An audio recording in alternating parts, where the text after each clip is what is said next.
दोस्तों, अगर आप ट्रेडिंग में एक्सपर्ट बनना चाहते हो तो आपको पता होना ज़रूरी है कि जब इस टाइप की कैंडलस्टिक बनती है तो शेयर की प्राइसेस ऊपर जाती हैं और जब इस टाइप की कैंडलस्टिक बनती है तो शेयर की प्राइसेस नीचे जाती हैं।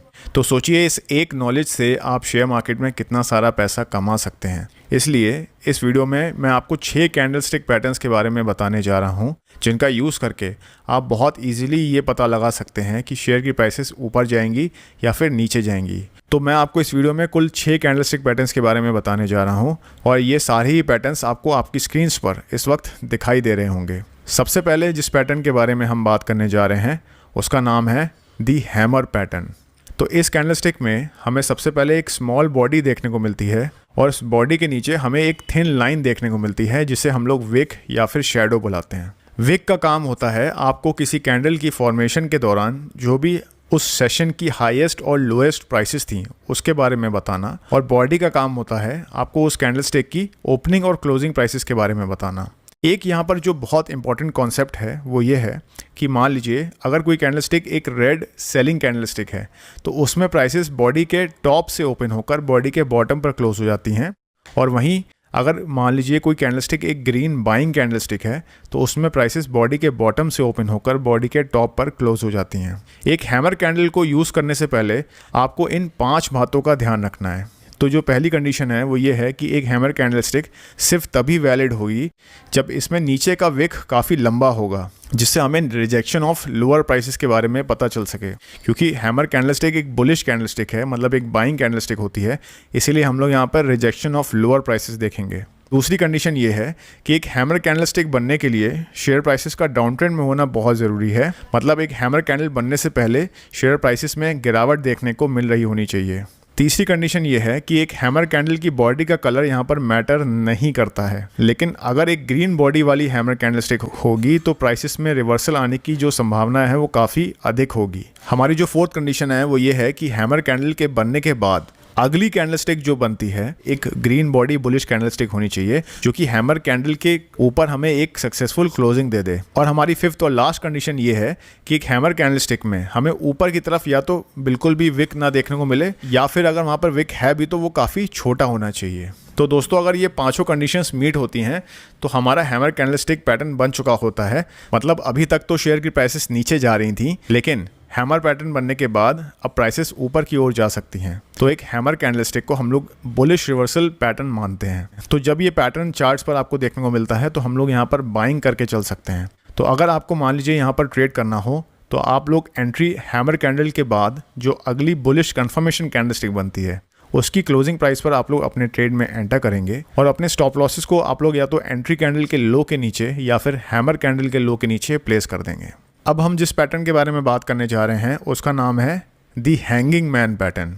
तो ये पैटर्न देखने में बिल्कुल एक हैमर पैटर्न जैसा ही होता है, बस फ़र्क सिर्फ इतना सा है कि एक हैंगिंग मैन पैटर्न एक अप ट्रेंड के बाद फॉर्म होता है, जहां एक हैमर पैटर्न एक डाउन ट्रेंड के बाद फॉर्म होता है। तो दोस्तों, एक हैंगिंग मैन पैटर्न बनने के लिए इन 4 कंडीशंस का फुलफिल होना बहुत ज़रूरी है। नंबर 1 कि इस पैटर्न में हमें नीचे की तरफ एक लंबा विक देखने को मिलना चाहिए, और ऊपर की तरफ या तो बिल्कुल भी विक नहीं होना चाहिए, या अगर विक है भी तो काफ़ी छोटा होना चाहिए। तो ये कंडीशन बिल्कुल हैमर कैंडलस्टिक जैसी ही है। दूसरी कंडीशन ये है कि इस कैंडलस्टिक में भी कैंडल की बॉडी का कलर मैटर नहीं करता है। हाँ, लेकिन हैंगिंग मैन पैटर्न क्योंकि एक रेड बेयरिश पैटर्न कंसीडर करा जाता है, तो इसलिए अगर एक रेड बॉडी वाली हैंगिंग मैन कैंडल बनती है तो वो ज़्यादा वैलिड होगी। तीसरी कंडीशन ये है कि एक हैंगिंग मैन पैटर्न बनने के लिए स्टॉक का पहले एक अप ट्रेंड में होना बहुत ज़रूरी है। जैसे एक हैमर कैंडलस्टिक बनने के लिए स्टॉक का पहले एक डाउन ट्रेंड में होना ज़रूरी था, उसी तरह हैंगिंग मैन पैटर्न में हमें स्टॉक प्राइसेस का पहले एक अप ट्रेंड में होना ज़रूरी होता है। फोर्थ कंडीशन ये है कि हैंगिंग मैन कैंडल बनने के बाद जो अगली कैंडलस्टिक बनती है वो एक रेड बेयरिश कैंडलस्टिक बनी हो, और वो हैंगिंग मैन कैंडल के लो के नीचे हमें एक सक्सेसफुल क्लोजिंग दे दे। तो जब ये चारों कंडीशंस मीट हो जाती हैं तो हमारा हैंगिंग मैन पैटर्न कंप्लीट हो चुका होता है। मतलब शेयर की प्राइसेस जहां पहले बढ़ रही होती हैं, इस पैटर्न के बनने के बाद शेयर की प्राइसेस गिरने लग जाएंगी, ऐसी बहुत हाई पॉसिबिलिटी हो जाती है। तो मतलब हैंगिंग मैन पैटर्न बनने के बाद शेयर प्राइसेस डाउन ट्रेंड में जा सकती हैं। क्योंकि ये एक बेयरिश पैटर्न होता है, इसलिए हम लोग यहाँ पर एक सेलिंग यानी शॉर्ट साइड के ट्रेड में एंटर कर सकते हैं। तो ऐसा करने के लिए हमें हैंगिंग मैन कैंडल के बाद जो अगली बेयरिश कैंडलस्टिक बनती है उस कैंडल की क्लोजिंग प्राइस पर हम अपनी पोजीशंस में एंटर कर सकते हैं। और क्योंकि हम यहाँ पर सेलिंग कर रहे हैं इसलिए हम अपने स्टॉप लॉसेस को हैंगिंग मैन कैंडल के हाई के ऊपर प्लेस कर देंगे। तो दोस्तों अगर आपको हैंगिंग मैन और हैमर पैटर्न के बीच में अभी भी कोई कंफ्यूजन है तो इस पिक्चर को देखकर वो पूरी तरीके से दूर हो जाएगी। हैमर एक डाउन ट्रेंड में बनता है और हैंगिंग मैन एक अप ट्रेंड में बनता है। हैमर कैंडल एक बाय सिग्नल देता है और वहीं एक हैंगिंग मैन कैंडल एक सेल सिग्नल देता है। अब दोस्तों जो हमारा थर्ड कैंडलस्टिक पैटर्न है उसका नाम है इन्वर्टेड हैमर। इन्वर्टेड का मतलब हुआ उल्टा, और यहाँ पर आप लोग इसके नाम से बिल्कुल भी कंफ्यूज मत होइएगा क्योंकि ये कैंडल भी बिल्कुल हैमर कैंडल की तरह ही काम करता है। इसमें और हैमर कैंडल में फ़र्क सिर्फ इतना सा है कि हैमर कैंडल में हमें नीचे की तरफ एक लंबा विक देखने को मिलता है, लेकिन एक इन्वर्टेड हैमर कैंडलस्टिक में हमें ऊपर की तरफ एक लंबा विक देखने को मिलता है। एक इन्वर्टेड हैमर कैंडल बनने के लिए ये 4 कंडीशंस फुलफिल होना ज़रूरी है। नंबर 1, शेयर डाउन ट्रेंड में होना चाहिए, मतलब शेयर की प्राइसेस गिर रही होनी चाहिए। सेम कंडीशन जो हैमर कैंडलस्टिक पैटर्न के लिए थी वो यहाँ पर भी अप्लाई होती है। दूसरी कंडीशन ये है कि इसमें जो अपर विक है वो लंबी होनी चाहिए और नीचे की विक या तो बहुत छोटी होनी चाहिए या तो बिल्कुल भी नहीं होनी चाहिए।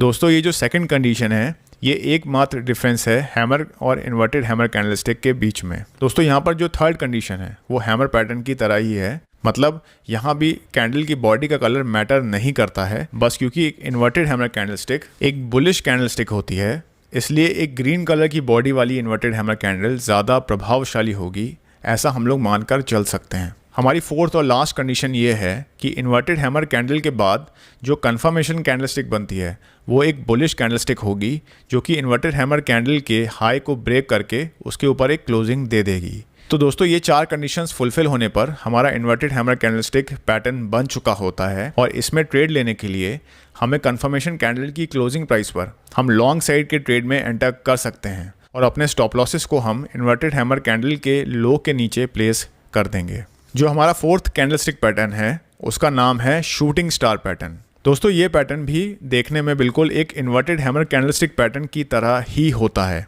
बस यहाँ पर फ़र्क इतना है कि जहाँ एक इन्वर्टेड हैमर कैंडलस्टिक पैटर्न एक डाउन ट्रेंड के बाद फॉर्म होता है, वहीं एक शूटिंग स्टार पैटर्न एक स्ट्रॉन्ग अप ट्रेंड के बाद मार्केट के टॉप लेवल्स पर फॉर्म होता है। तो दोस्तों एक शूटिंग स्टार पैटर्न बनने के लिए यहाँ पर इन 4 कंडीशंस का पूरा होना ज़रूरी है। पहली कंडीशन ये है कि एक शूटिंग स्टार कैंडल बनने के लिए पहले शेयर की प्राइसेस को अप ट्रेंड में होना ज़रूरी है, यानी कि शूटिंग स्टार कैंडल बनने से पहले शेयर प्राइसेस बढ़ रही होनी चाहिए, जबकि इन्वर्टेड हैमर कैंडल के केस में ये कंडीशन बिल्कुल उल्टी थी। हमारी दूसरी कंडीशन ये है कि एक शूटिंग स्टार कैंडल में भी जो अपर विक है वो काफ़ी लंबी होनी चाहिए और जो लोअर विक है वो या तो बिल्कुल भी नहीं होनी चाहिए या फिर काफ़ी छोटी होनी चाहिए, बिल्कुल एक इन्वर्टेड हैमर कैंडल पैटर्न की तरह। तीसरी कंडीशन ये है कि एक शूटिंग स्टार कैंडल की बॉडी का कलर यहाँ पर रेड हो या ग्रीन हो इससे फ़र्क नहीं पड़ता है, लेकिन क्योंकि शूटिंग स्टार एक सेलिंग सिग्नल देता है, मतलब एक बेयरिश रिवर्सल पैटर्न होता है, इसलिए अगर एक रेड कलर की शूटिंग स्टार कैंडलस्टिक बनती है तो वो ज़्यादा वैलिड होगी। और चौथी और आखिरी कंडीशन ये है कि शूटिंग स्टार कैंडलस्टिक बनने के बाद जो अगली कैंडलस्टिक बनती है वो एक रेड बेयरिश कैंडलस्टिक बननी चाहिए जो कि शूटिंग स्टार कैंडल के लो के नीचे या फिर उसके क्लोज के नीचे एक सक्सेसफुल क्लोजिंग दे दे। तो दोस्तों इन 4 कंडीशंस के पूरा होने पर हमारा शूटिंग स्टार पैटर्न पूरा हो चुका होता है, तो मतलब हम यहाँ पर शॉर्ट साइड के ट्रेड में एंटर कर सकते हैं। हम शूटिंग स्टार कैंडल बनने के बाद जो अगली कंफर्मेशन कैंडलस्टिक बनती है उसकी क्लोजिंग प्राइस पर हम अपने ट्रेड में एंटर करेंगे और अपने स्टॉप लॉसेस को हम शूटिंग स्टार कैंडल के हाई के ऊपर प्लेस कर देंगे। नाउ फ्रेंड्स, हमारा जो 5th कैंडलस्टिक पैटर्न है उसका नाम है बुलिश एनगल्फिंग पैटर्न, और इसके नाम से ही आपको पता चल रहा होगा कि ये एक बुलिश रिवर्सल पैटर्न है। मतलब इस पैटर्न के पूरा हो जाने के बाद शेयर की प्राइसेस में हमें तेज़ी आते हुए देखने को मिल सकती है। तो दोस्तों इस पैटर्न में पहले तो शेयर की प्राइसेस एक डाउन ट्रेंड में थी, लेकिन फिर एक big green bullish candlestick form होती है जो कि पिछली रेड बेयरिश कैंडलस्टिक को पूरी तरीके से कवर कर लेती है, मतलब उससे कम्प्लीटली एनगल्फ कर लेती है। तो इस कैंडलस्टिक के बनने के लिए पहले तो शेयर की प्राइसेस थोड़ा सा नीचे ओपन होती हैं, फिर एक नया हाई बनाकर पिछली रेड कैंडल के ऊपर क्लोजिंग दे देती हैं और इसी प्रकार ये प्रीवियस कैंडल को पूरी तरीके से एनगल्फ कर लेती है। तो अगर आप एक बुलिश एनगल्फिंग पैटर्न में ट्रेड लेना चाहते हैं तो आप बुलिश एनगल्फिंग कैंडल बनने के बाद जो अगली बुलिश कंफर्मेशन कैंडलस्टिक बनेगी उसकी क्लोजिंग प्राइस पर आप लोग बाइंग साइड के ट्रेड में एंटर कर सकते हैं और अपने स्टॉप लॉसेस को आप लोग एंट्री कैंडल के लो के नीचे या फिर एनगल्फिंग कैंडल के लो के नीचे प्लेस कर सकते हैं। एंड फाइनली हमारा जो 6th कैंडलस्टिक पैटर्न है उसका नाम है बेयरिश एनगल्फिंग पैटर्न, और ये पैटर्न एक बुलिश एनगल्फिंग पैटर्न से ठीक उल्टा होता है और ये शेयर प्राइसेस में एक अप ट्रेंड के बाद मार्केट टॉप पर फॉर्म होते हुए देखने को मिलता है। तो मतलब इस पैटर्न के बनने के बाद शेयर की प्राइसेस जहां पहले अप ट्रेंड में थी अब वो डाउन ट्रेंड में जा सकती हैं। तो इस पैटर्न के बनने के लिए सबसे पहले जैसे मैंने आपको बताया कि शेयर की प्राइसेस बढ़ रही होनी चाहिए, फिर जो अगली कैंडलस्टिक बने वो पिछली कैंडलस्टिक से थोड़ा ऊपर ओपन हो और फिर एक नया लो बनाकर क्लोज हो जाए और ये पूरी तरीके से पिछली बुलिश कैंडलस्टिक को एनगल्फ यानी कवर कर ले।